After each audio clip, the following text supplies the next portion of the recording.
বন্ধুরা আজকে আমি গরুর মাংসের নেহারি রান্না করব। এর পেঁয়াজ দিয়ে দিলাম, পেঁয়াজ একবারে বসাবো। পেঁয়াজ, তারপরে কাটা, আজকে আর বাটা রসুন দেইনি, কাটা রসুন দিয়েছি।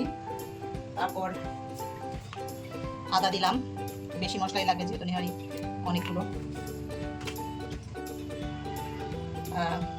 হলুদ দিয়ে দিলাম,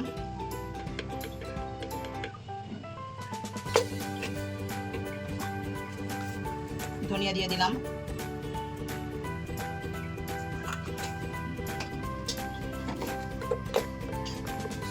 শুকনা মরিচ মানে মরিচের গুঁড়া দিয়ে দিলাম, বেশি দেব।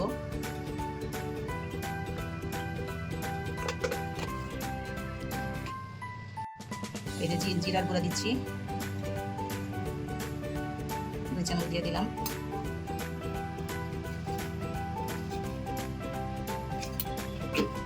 দিয়ে দিচ্ছি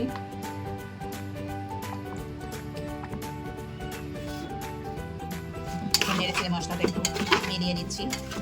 এটা কিন্তু বন্ধুরা মানে আমি চুলার উপরে দিইনি এখনো, যেটা হাতে মেখে তারপরে মাংস বসানো হয় সেভাবেই এই নেহারিটা আমি বসাচ্ছি। এই নেহারির হাড়গুলো দিয়ে দিচ্ছি,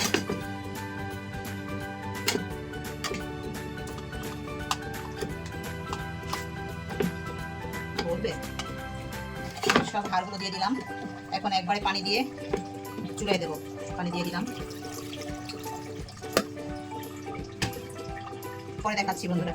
এখন দিয়ে দিচ্ছি এই তেজপাতা, দারুচিনি, কাঁচামরিচ, গোলমরিচ, তারপর এই লবঙ্গ, এলাচি, এগুলো সব দিয়ে দিচ্ছি।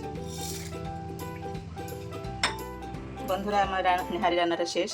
এই